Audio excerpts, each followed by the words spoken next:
Hello and welcome to my session. My name is Brett Riley, and I'm here to talk about and read from my recently published novel, Comanche, available everywhere from Emberfex Books. Um, on the cover of this book, Todd Goldberg calls it the best Western horror thriller ghost story PI novel ever written. Hopefully, part of what that means is that regardless of what your reading preferences might be, you can find your own hook into this story. It also reflects how, when I was writing the book, I deliberately avoided thinking about the specific tropes and techniques you typically see in any one genre. I had a story in mind, and even in the early phases of idea conception, I had a feeling that this story would, in a sense, sit at the center of a Venn diagram of all those genres just mentioned. And I was okay with that because as a writer, you've got to let your story be whatever its natural evolution says it's supposed to be. It's a truism that sometimes you'll start off writing a story, a book, an essay, whatever, and you think it's going to be one thing, and at the end it turns out to be something different than what you had originally conceived or imagined. And you have to be okay with that. You have to follow the natural evolution of the story. People often ask me how this idea was conceived. And whenever people ask that question, where do you get your ideas? My standard joke is I get them wholesale from a warehouse in Schenectady, New York. Don't tell anybody. But seriously, all writers know that inspiration can come from a myriad of sources. It might even be maybe the best way to say it is pretty much anywhere if you pay attention to what's going on around you. For this book, the idea came sort of at the intersection of a couple of events. One was that I was skimming an encyclopedia of the supernatural I had come across, looking in there and seeing what the entries were, what might strike an interesting idea that I might try to develop at some point down the road. And as I was looking through the various entries, I came across one for dead houses. If you don't know what that is, basically a dead house was a little building where they stored dead bodies between death and burial or death and transportation.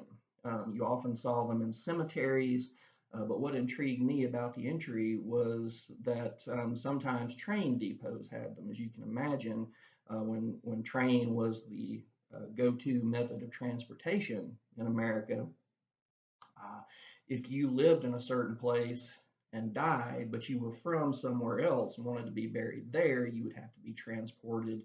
And if you were transported by rail, then after you passed away, you might be stored in a dead house if the railroad had one until they loaded the body up. Um, the encyclopedia suggested that dead houses were often thought to be haunted, which made a lot of sense to me. If your imagination or your beliefs allow for the possibility of ghosts at all, even just in a purely imaginative sense, then the idea that a ghost might hang around a place where dead bodies were stored seemed to follow what we might call the basic logic of hauntings. Um, and secondly, the other inspiration for this was that my wife and her family are from the real life town of Comanche, Texas. And on a visit there to see her family, we stopped by their old depot. Now, at the time, the depot building had fallen into disuse. It's no longer. I think they're currently using it as the Chamber of Commerce building. But at the time, the grounds seemed like they were minimally tended. The grass is cut every now and then, the major weeds pulled up, stuff like that. But not what you would call constantly professionally landscaped in the sense that this is still an area where people are using regularly. Um, and though it was located more or less in the middle of town, it seemed comparatively isolated and quiet. Um, there was no dead house on the grounds, and as far as I know, there never was one. But what if there had been? And what if the dead house had been the setting of some truly terrible act that might traumatize a spirit enough to catalyze a haunting? Because if you study ghost stories as a genre, you know that hauntings are often catalyzed by some sort of trauma, whether that is a hard and ugly death, whether that's disrespect to the body, whether that is the person who has passed on had some sort of unfinished business so that they could not or would not move on until the business was actually finished. Um, it made a lot of sense to me that, especially at a time when places like Comanche were a little rougher than they are now. We might think of the Old West, and for better or worse, when people think of Texas, they often think of the Old West. Um, what if that dead house had been the site of something truly terrible, such that one of its spirits could not or would not move on? What might happen? And of course, that what if question is how a lot of stories begin, maybe even most of them. Providing an answer to that question is the storyteller's job. Um, there's always, of course, more than one possible answer. A big part of writing is making decisions and going one way rather than another. And so it's never the only answer, the book or the story that you're holding in your hand. It's never the only way it could have gone, but it's the way that that story chose to go itself and the way the writer shepherded it along um, as the story was developing. If you're a writer, you can have a detailed plan of how you choose to answer that what if question. But again, you've got to be open to that answer involving ways that you don't necessarily expect. Um, Stephen King once said something, and this is very much a paraphrase, but he once said that a big part of the delight of writing for him was when the little people who live in his head start acting on their own, coming into their own lives and their own selves and doing things that he didn't expect. And I think that's something that every writer has to be prepared for, and in fact embrace. Um, when the story evolves in a direction that you didn't necessarily plan, um, but often that's the better way to go. Often that natural evolution of the story is better than what we had planned, and I'm a firm believer in following that new path that the story is carving for itself. Now, detailing the various evolutions that this book took as it went from idea to first draft through the various revisions and editing to the final copy, that would probably push the limits of our patience and definitely our time. So I'll just say that the book I'm going to read from today is a lot more streamlined than I had originally conceived it. Originally, the plot was more labyrinthine. The characters were slightly different. Their relationships were often very different than what came in the finished product. But I believe that through my work and the story being itself and the work of my great editorial staff, I think we've come out with the best version of what this story could have been. And I'm proud of that. I can tell you I didn't start out self consciously trying to write a Western horror thriller ghost story PI novel. Um, Nor did I say, okay, I want to write the best horror book ever. So let me strategically come up with ways to make every page as scary as it can possibly be, scarier than the last. And I didn't think, okay, well, I'm writing a Western, so what are the typical tropes of the Western? what typical metaphors get used, what typical symbols, what sort of characters do people expect. What I wanted to do was write a story in which I could explore the various meanings of the word haunted. I wanted there to be a literal haunting. I did want to tell a ghost story. Um, and so I wanted there to be a restless spirit that the living characters who didn't necessarily believe in restless spirits had to come to grips with and find a way to deal with. And, while I suppose you could argue that ghosts are always on some level symbolic, I did want to stick with the inspiration and have there be a ghost that wasn't just a symbol, but was also literally a spirit. But you can be haunted in all sorts of ways. And I wanted to explore those too. You can be haunted by guilt. You can be haunted by loss or trauma. You can be haunted by your own unfinished business. I mean, some great ghost stories have been told simply because the spirit rather, couldn't move on because of something that they never got to do. Um, you can be haunted by regret, and so forth and so on. I wanted to tell a story in which several kinds of hauntings intersected, and that the characters had to deal with all of them at once. That would be a good way to bring conflict into the book, and of course, conflict drives narrative. But could also be, again, just that way to explore the very concept of what it means to be haunted, literally and figuratively. In terms of the book's influences, where does it fit in those various genres? Is this book the only Western horror thriller ghost story PI novel in existence? Um, I don't know. I know that there is a whole tradition of occult detective fiction in both literature and visual arts like TV and film. Um, and that can mean a detective who is involved in the occult or who regularly deals with the occult. There's all sorts of things that can mean.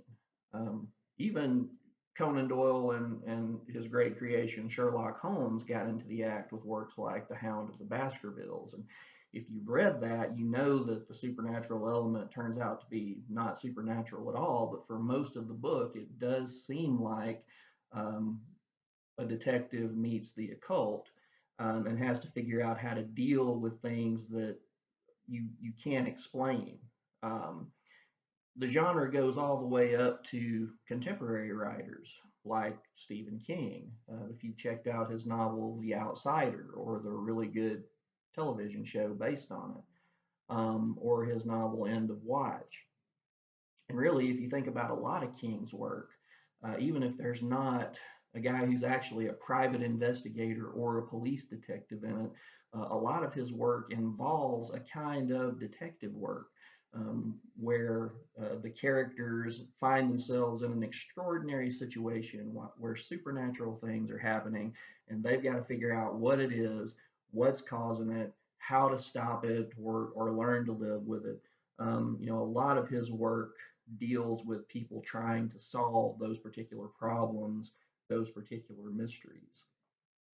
Beyond that, writers like James Lee Burke and Joe R. Lansdale loom large, storytellers whose work is often set in the American South or Southwest. They had an influence on this book. I also found myself returning to stories of non-traditional hauntings. Toni Morrison's Beloved is one of my favorite ghost stories. It's a staggering achievement of a novel that combines a good ghost story with some elements of the supernatural, with socio-political issues that America has been struggling with since even before its conception. William Faulkner's story, A Rose for Emily, is something that always kind of looms large somewhere in my mind. Emily Grierson is not a literal ghost in that story, but in a way she becomes one. and the idea of her and the idea of her family and the idea of what she has done comes to haunt the town. And she is also a character who is very much haunted by her past. And in that sense, characters like that, I think my character Raymond Turner is in that kind of tradition. Characters who have had something terrible happen to them and they have a hard time getting beyond it. The work of Flannery O'Connor is full of characters who are haunted either by their past or by America itself and their struggle to find a place in it. Um, Now, again, mind you, I wasn't consciously thinking of any of these works as I wrote, nor any of these particular authors. I didn't consciously try to fit in or reject any specific literary tradition. I didn't think today I'd like to start a novel that's going to be a cross between Stephen King and James Lee Burke or anything like that. But looking at the finished product, I imagine an astute reader could probably locate some of these influences in the book and possibly more. Furthermore, as both a reader and a writer, I often find myself gravitating toward hybrid works. That might mean a work that blends more than one genre. You know, if Comanche is a Western horror thriller, ghost story, PI novel, again, going back to the really popular Stephen King, his Dark Tower cycle is Western sci fi horror fantasy and probably more.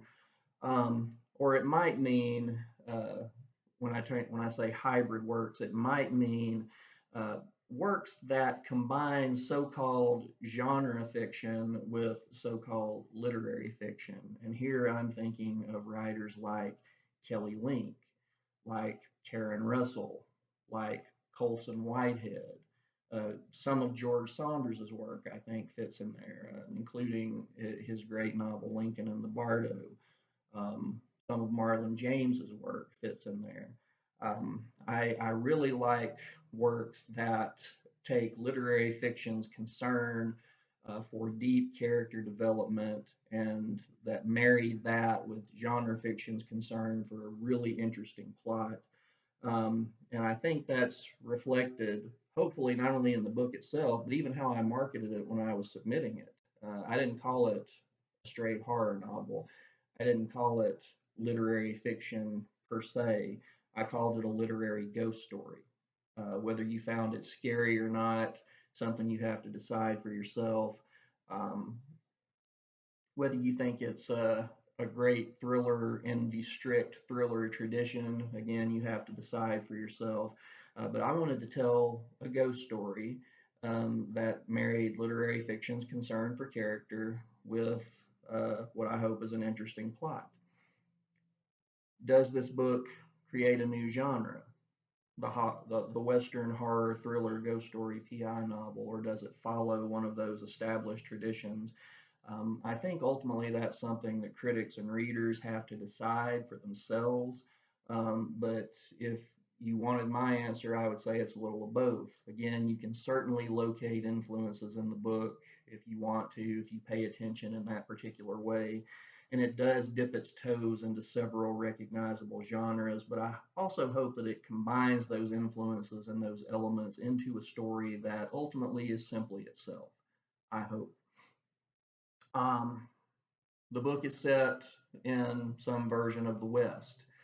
Um, and one thing is for sure, American audiences are fascinated by stories that take place in the borderlands, whatever that means in the specific story you're reading.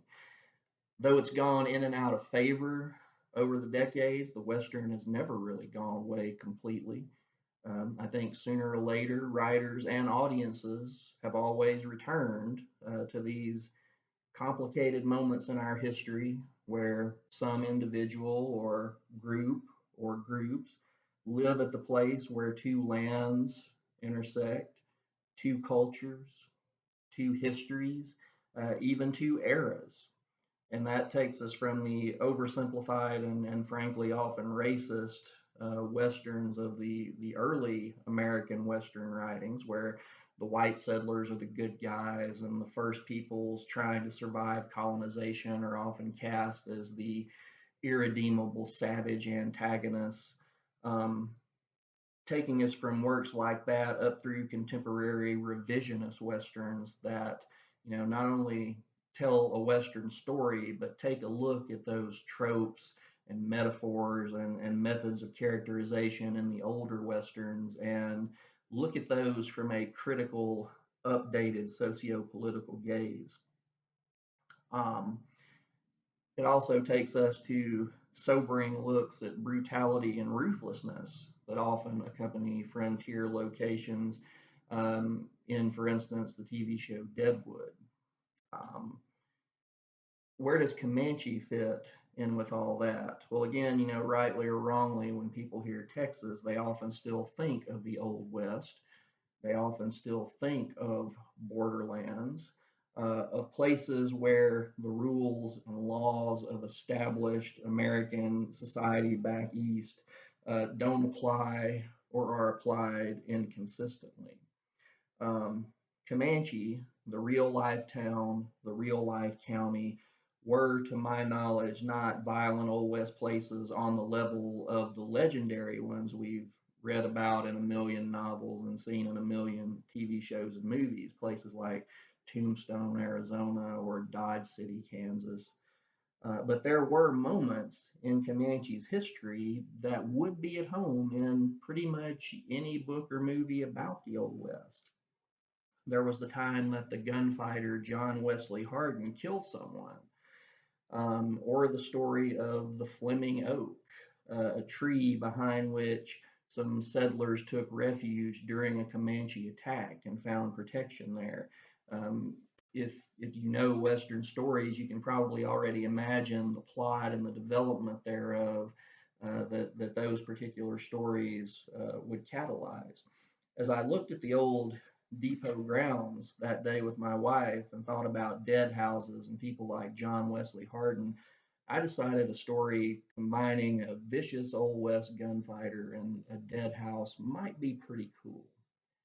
Um, Again, the West in general, not just the Old West, but the West as we know it today, still holds a strong place in the American imagination, whether it's the landscape, beautiful yet often harsh and unforgiving, and the way that the sometimes wide open or even barren land and the sky seem to meet and blend in this one giant cover that can isolate the individual, surrounding them in emptiness. Or how it's often an individual finding themselves alone and small against all that landscape, or the land's blended history of triumph and brutality and horror. We keep returning to these spaces in these stories again and again. Writing Comanche was part of my stay in those places and in those stories. Um, I enjoyed it, and I hope you will too. So today, I'm going to read uh, the first chapter and part of the second. And I should tell you a little about the structure of the book before we go. The way the book is set up, the first chapter is set in a fictional version of 1880s Comanche, Texas, where a brutally violent event sets into motion what we're going to see echoing through the present day. Starting in chapter 2, we move to the present day. We have a set of private investigators in New Orleans and a group of characters in present day, though fictional, Comanche, Texas. And events happen in both places that kind of run parallel for a few chapters, and then they intersect, interweave inextricably, and the rest of the book takes place strictly in Comanche as the characters have to deal with the literal haunting going on at the old depot, and also the things that they carry with them every day that haunt them, regret, loss, trauma. Um, Chapter 1, July 23rd, 1887, Comanche, Texas. P.D. Thornapple did not own a watch, but he believed it was roughly 2 a.m. when he saw the Piney Woods Kid lurking near the Comanche depot. That sight would have alarmed P.D. any time, The kid had earned his reputation as one of the bloodiest outlaws in Central Texas by gunning down two sheriffs, a U.S. Marshal, a Texas Ranger, and enough private citizens to fill a boneyard. When you saw the kid coming, you ducked behind the nearest building, and if you could not run, if, say, he showed up where you worked, where you stood the best chance of getting a little respect and enough cash for whores and whiskey, you kept your eyes on the floor and your mouth shut, and you prayed he would leave. But now P.D. Thornapple almost fainted, because in the early morning of July 23rd, the Piney Woods Kid had been dead for a week. On the 15th, PD had been thinking about the way shit rolled downhill and how he always seemed to be standing at the bottom, stuck with the most sickening, degrading duties. Sweeping up after the cattlemen with cow shit stuck to their boots, washing out vomit when drunks staggered over from the half-dollar saloon and mistook the depot for a privy, mopping up their piss after they passed out and soiled themselves, sometimes right on the platform. When Randy young couples tried to do their business behind the dead house, PD chased them off. And when the Piney Woods Kid and Sheriff Demetrius McCorkle fought across the depot grounds 2 years ago, who had to scrub away all the blood from the woman the kid took hostage, from the deputy he gut shot, from the 3 men he executed at close range, from the kid himself? Who had picked up a misshapen mass of tissue that turned out to be the end of McCorkle's nose? PD wanted to quit, but begging his asshole brother for a job seemed worse than dealing with blood and shit. So PD endured everything, even the dead house itself. A squat building 10 yards from the depot, it looked new and downright inviting in the daylight, but at night it turned the color of old bones bleaching in the desert, its very presence pricking the base of his spine. Why didn't the railroad just paint the goddamn thing or burn it down? But a raw eyesore worked just fine for the bosses, and corpses did not care one way or the other. PD had been forced to load bodies into the dead house, to transport them onto waiting trains, to guard the building as if it held treasure instead of cold, stiff flesh. He checked the lock on its door twice every shift.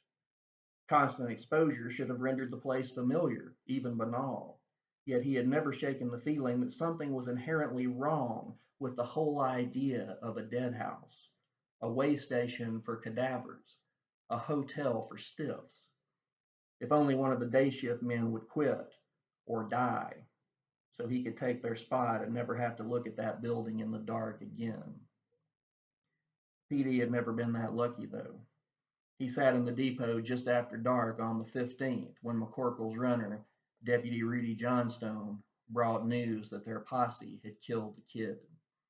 It was the biggest event in Comanche County history, even bigger than when that son of a bitch John Wesley Hardin murdered Charles Webb back in '74. Sheriff McCorkle and his riders trapped the kid and his old Comanche compañero in an empty cabin beside Broken Bow Creek late that afternoon. The outlaws and the posse shot at each other for 15 minutes or so until McCorkle got sick of waiting and set fire to the place. The kid and the Indian escaped out the back, making it 100 yards up the creek before McCorkle's men rode them down. According to Johnstone, the outlaw's torso looked like an old woman's pincushion, and the Indian's face had been shot clean away. They could have let the kid rot where he fell. They could have planted him by the creek, but no. Sheriff wants to haul the carcass through town, Johnstone said. Maybe that way folks will finally stop talking about how the kid shot off his nose. Of course, revenge for the carnage and misery the kid had wrought. Besides, the undertaker was out of town, so what was the hurry? No one spoke of the Comanche's corpse. Likely the white men had left it to the elements and scavengers, one more slaughtered and nameless dark skin among the thousands blanketing the land. Some buried and some abandoned, their final resting places unmarked, as if they were ants or scorpions crushed under pedestrian feet. After Johnstone delivered his news, PD sat on the bench outside the depot, and waited for the posse. The insects thrummed around him like locomotive engines until from town proper came whoops and cheers and gunfire and, soon enough, the muted clop of hooves on dirt. PD looked at the moon, likely close to 10 p.m. McCorkle must have stopped at every shack and tent so folks could sing hosannas. Torches glowing in the distance grew closer. Individual men and horses coalesced from the shadows, McCorkle riding his gray at their head. A dozen mounted men followed, mostly hidden in the gloom, but there came Charlie Garner's spotted roan, the one that looked like it was caught in its own snowstorm, and Shoehorn Wayne's black mare. Roy Harveston's chocolate gelding with the white star on its forehead. The half-wild, pure white horse Beeve Rourke called Ghost. Rudy Johnstone walked in leading a mule on which a figure lay crossways, tied like a roll of carpet. Someone had thrown a saddle blanket over the body, but dusty, cracked, blood-stained boots hung uncovered off one side, pallid hands off the other. Without thinking, PD took off his hat. Beeve Rourke glared at him and spat a thick stream of tobacco juice near his feet as the procession headed for the dead house. Each of these men had stuffed a hatchet into his belt, except for Johnstone, who carried a hacksaw. PD shivered. He dashed inside and grabbed his keys and a lantern. As he trotted back out, the keys jingled like a tambourine. The lantern cast pendulous, cavorting shadows across the grounds and the tracks. The posse had dismounted by the time he reached them. Most fell back into the shadows, faceless and ephemeral. McCorkle, Rourke, Garner, Wayne, and Harveston flanked the door as some of the others untied the body. PD hung his lantern on a hook and unlocked the door. When they hauled the kid into the dead house, PD caught a glimpse of the outlaw's pallid face, splashed with blood, eyes wide open and glazed. Once the men and the corpse disappeared into the dead house's dark maw, Garner and Harveston and Wayne and Johnstone followed. McCorkle nodded at Rourke, took PD's lantern off the hook, and walked inside. PD started to follow, but Rourke pushed him back. Well, PD croaked, I reckon you boys don't need none of my help. Rourke spat in the dust and wiped his mouth on his shirt sleeve. I reckon not. The faceless riders exited the building, saddled up, and rode away, murmuring among themselves. Then Rourke stepped inside and closed the door. PD lingered a moment, unsure of what to say or do. Reckon I better get back to my post. He walked away, but managed only a few steps before a steady thunk, thunk, thunk emanated from the dead house. Such an everyday sound, like someone chopping wood 2 houses over, might have been comforting during the day, but then, it sounded awful.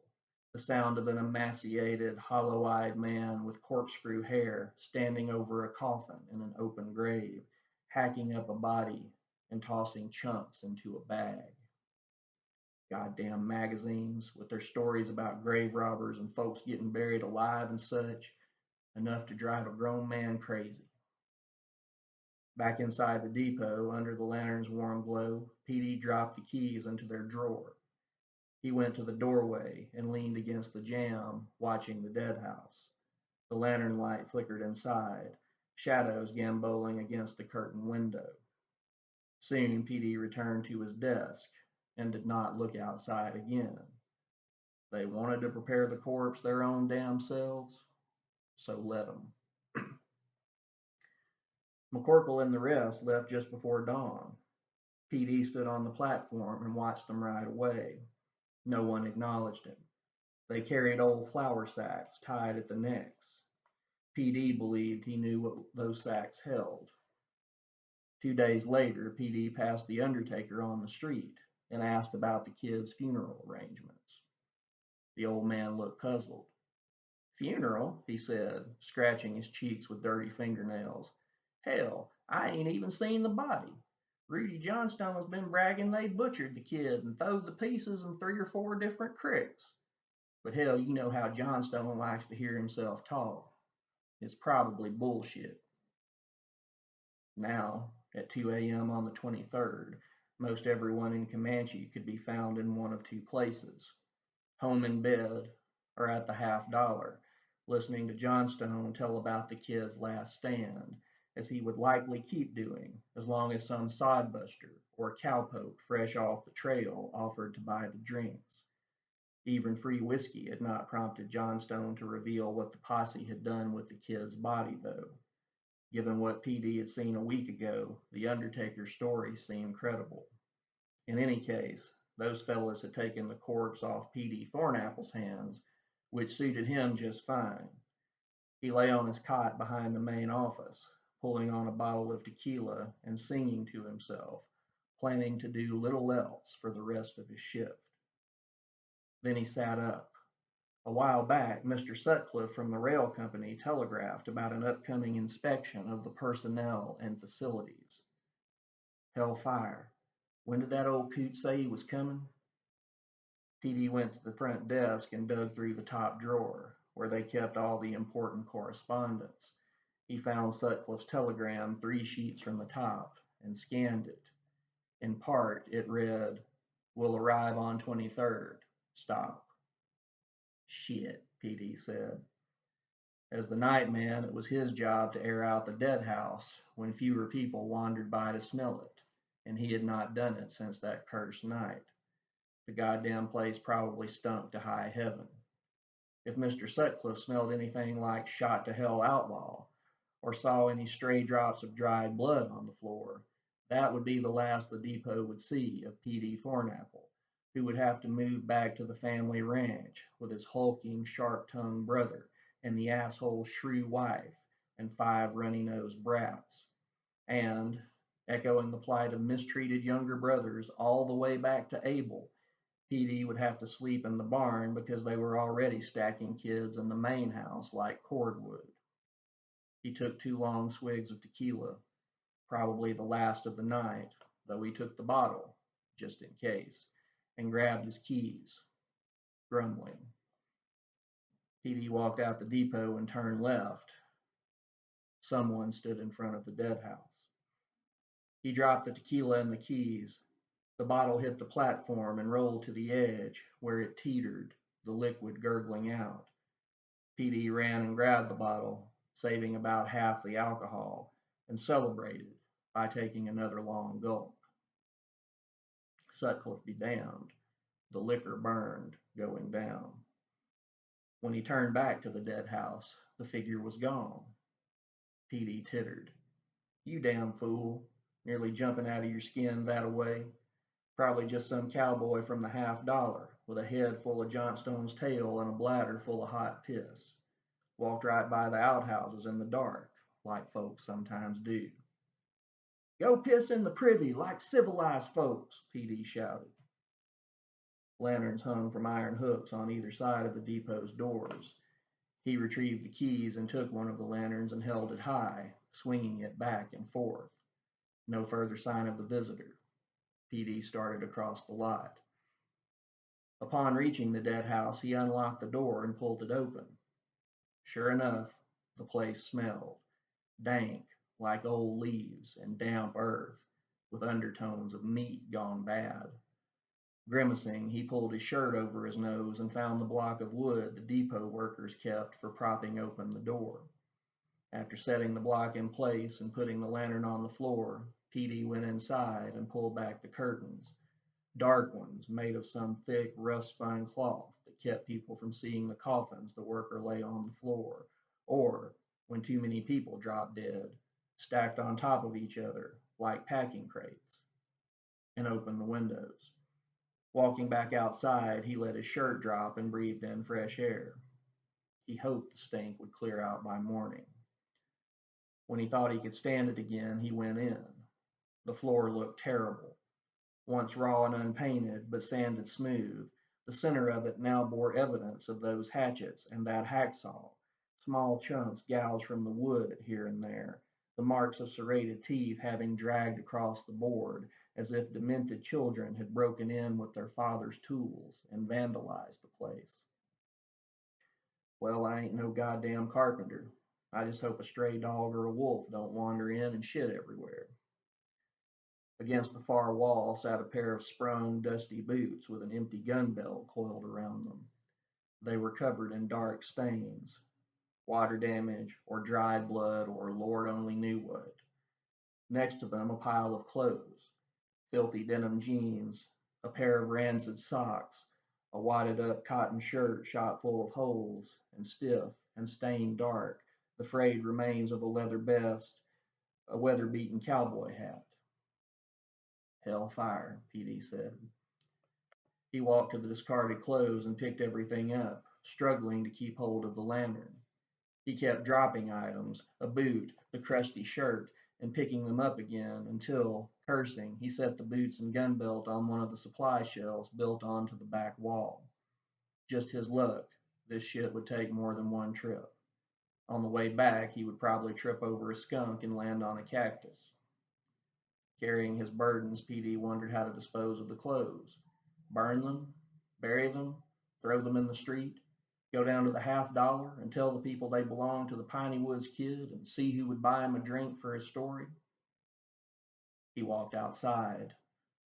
The Piney Woods Kid stood 10 feet away between him and the depot, staring with gray and vacant eyes. PD stumbled backward and swore. The kid could not be here. McCorkle had killed the shit out of him. The town, hell, half of Texas, had scorned and laughed at and dismissed the kid. All those outlaw exploits already corrupted in people's memories as little more than the sting of a particularly loathsome horsefly. Yet there the man stood, covered in dried muck that might have been mud or might have been blood. He wore the same clothes PD carried, an impossibility, but even beyond that, something seemed off. The kid looked bleached, like a garment rotting in the desert sun. Stringy, oily hair framed his pallid face. His arms hung slack, his guns holstered. Calm down. This ain't the fella to spook. PD tried to spit, but his mouth had gone dry. The kid stood silent, staring. McCorkle must have killed the wrong man and claimed it was the kid. No wonder the posse drove PD away from the dead house that night. How had the deputy managed to fool everybody in the $50? Somebody should have noticed. Maybe Johnstone's mania had scared them all shitless. Damn McCorkle. Damn Johnstone. Damn my luck. Still, PD Thornapple did not intend to stand out here all night with some murderous asshole who was supposed to be worm food. Jesus God, kid, you scared the shit out of me, he said, his laugh rising in pitch until it disappeared. You better get on before old Noseless sees you. Actually, if McCorkle had come along, that would have been just fine. Whatever got PD away from this maniac and back to his nice, safe cot. But you had to handle these gunfighter types a certain way, mainly by kissing their asses until they left. The kid said nothing. His eyes were the color of clouds on a moonless night. In town, someone fired 2 shots in the air and whooped. PD jumped. The kid did not move. Tiny slivers of spit and phlegm stuck in PD's throat. He wiped his sleeve across his forehead, its fabric coarse on his damp skin. Word has it you're killed, he said, but I guess Johnstone's telling tall tales. That sumbitch always had a mouth on him. Maybe an unkind word about the local law would afford PD some favor. The kid had been standing there a full minute, maybe 2, and had not even blinked. That was some damn good shooting here that day you took McCorkle's nose. Them laws thought they had you, but you blasted right through 'em. Never seen nothing like it. The kid stared. He might have been someone's displaced scarecrow.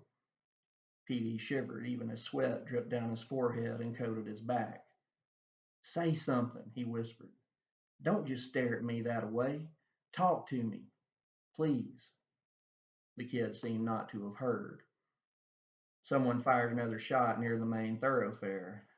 Then they whooped again. Who was it and what were they up to?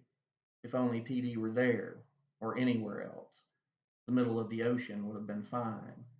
The kid had always been a motor-mouthed lunatic, but seemed even worse now that he had turned mute. If only somebody, anybody, would come along, they could piss, shit, vomit, or squirt all over the depot floor for all PD cared. But no one came. When PD looked back, the kid stood 2 inches away, and his eyes were the gray, empty sockets of a skull. PD cried out and stumbled again, falling onto his ass this time, feet over his head. The lantern flew out of his hand and landed near the dead house, where it shattered and burst into flame. PD crawfished backward through the dust.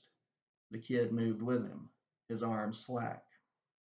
PD screamed, clutching the reeking clothes like a shield. The kid stared straight ahead.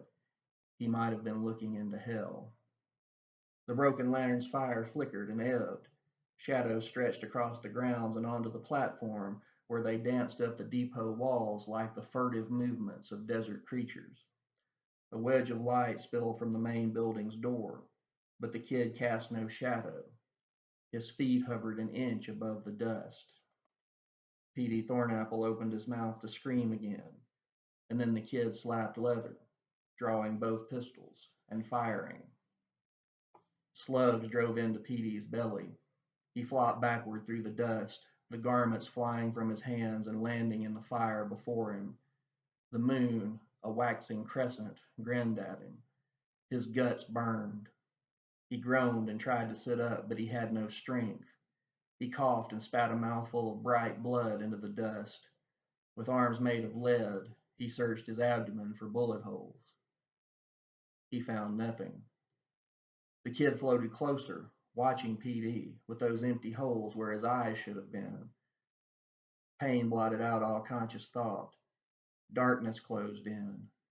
When he tried to speak, blood erupted from his mouth, some pattering onto his face, the rest raining around him.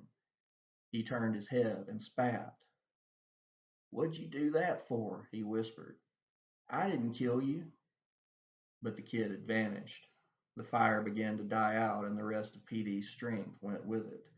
His head fell back to the earth, and he lay staring at the glimmering stars. They were cold and far away, like the eyes of dead gods.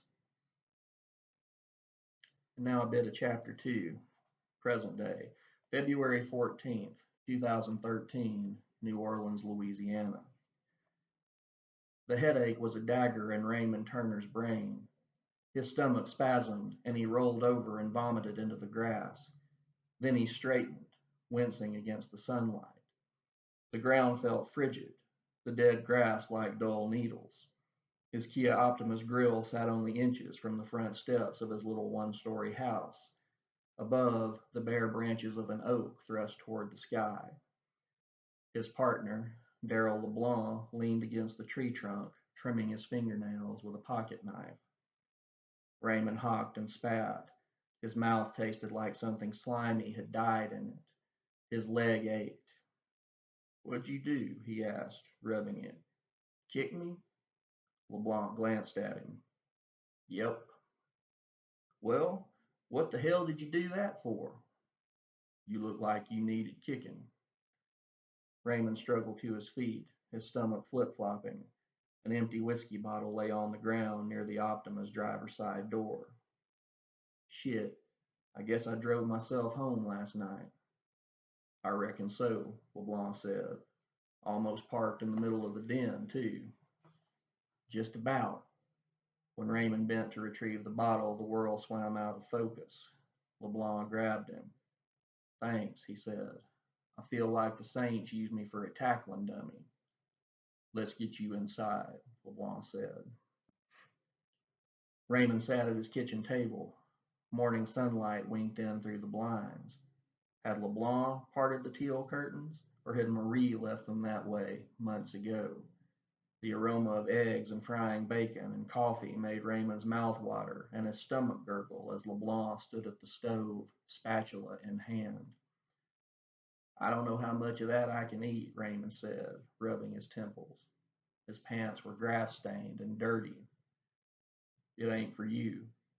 LeBlanc took the bacon out of the skillet and dropped it on a paper towel-covered plate. "What are you doing here this early anyway?" "Early hell. I've been up since 2 looking for you. Billy Jackson over at the River Ridge called, said you could barely stand up. He tried to take your keys. You threatened to shoot off his pecker. I half expected to find you in the goddamn river. Well, you didn't. Yep, you made it. And for all you know, you killed somebody's wife on the way. Raymond recoiled as if LeBlanc slapped him. For a moment he said nothing as the blood drained from his face. Then the anger came. Maybe you better get the hell out of my house before we do something we'll regret. LeBlanc pulled the paper towels from under the bacon. Then he dumped eggs beside the strips, set the skillet back on the stove, turned off the gas, and poured himself a cup of black coffee. Plate and cup in hand, he joined Raymond and ate 3 forkfuls of eggs and sipped coffee. Raymond sat there, fists clenched, watching. Finally, LeBlanc looked at him. This has got to stop. What? You eating me out of house and home? Marie died 11 months ago, and you've been drunk damn near every night since. I'm grieving. No, you're wallowing, and I've been carrying the agency alone. I miss my dead wife. I'm sorry if that's inconvenienced you. You're killing yourself, and if you keep drinking and driving, you're going to take somebody with you. Last night, a mother of 3 got T-boned at an intersection. The other driver was drunk as hell. He walked away. She didn't. That fella could have been you. Then you'd be no better than the piece of shit that killed Marie. Raymond's guts churned. His head thundered. Don't say that. Just don't. Or you'll what? Puke on my shoes? Get out of my house, Raymond whispered. Get out, or I'll kill you. Thanks for listening, everybody. Hope you enjoyed it. Again, my name is Brett Riley. The book is Comanche, available everywhere from Emberfex Books. Thanks very much.